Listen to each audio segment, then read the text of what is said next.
রাত 9টার সময় unknown number থেকে একটা কল আসে। ফোনটা রিসিভ করলাম।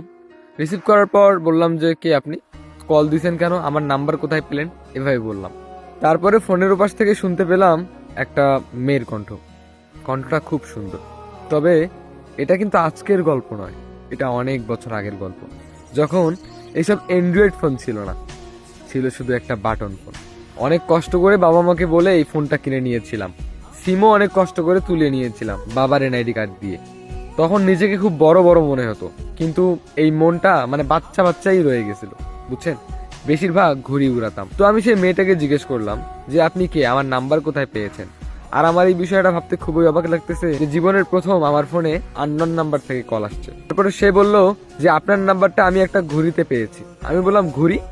তখন সে বলল আরে আকাশে যে ঘুড়িগুলো ওড়ে না, সেই ঘুড়ির মধ্যে পেয়েছি। এরপর সে বলল আমাদের বাসার ছাদে এসে পড়েছে।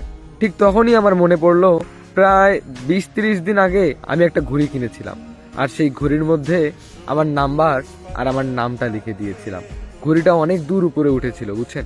আর আমাদের বাসা ছিল একটা বড় নদীর পাশেই। তো যখন ঘুড়িটা অনেক দূর উঠেছিল তখন আমি ঘুড়িটা ছিঁড়ে দেই। তারপর ঘুড়িটা উড়ে উড়ে চলে যায়। এতটা বাতাস ছিল, নদীতেও ঘুড়িটা পড়েনি, ঘুড়িটা চলে গিয়েছে।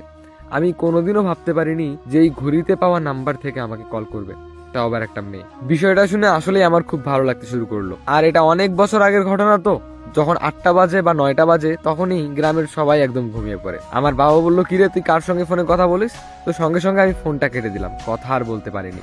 সে হয়তো কল দিয়েছিল, কিন্তু আমি বাবার ভয়ে ফোনটা রিসিভ করতে পারিনি। তারপরের দিন আবারও বিকেলবেলা সেই মেয়েটা কল দিয়েছিল।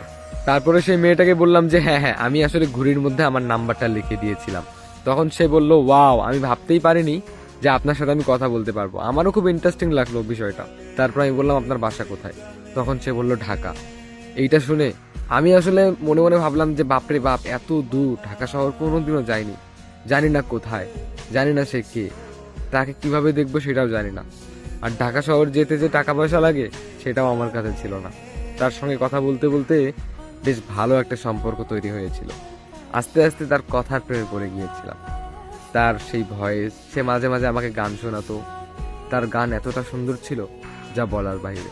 তবে বলতে গেলে সে হয়তোবা আমার বয়সী হবে। আমি তো কোনো পড়াশোনা করতাম না, বাবারও তো টাকা পয়সা ছিল না, আর সে তখন পড়তো ক্লাস 10-এ।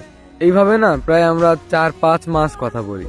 আমি তার এতটা পরিমাণ ভালোবাসছি, বিশ্বাস করবেন কিনা জানি না, তাকে পাওয়ার জন্য আমি সবকিছু করতে রাজি ছিলাম। অনেক প্ল্যান করেছিলাম যে আমি তার সঙ্গে দেখা করব, আমরা দুজন দেখা করব। তারপরে কি হলো জানেন? হঠাৎ করে একদিন সে আর কল দিল না। তার নাম্বারে কল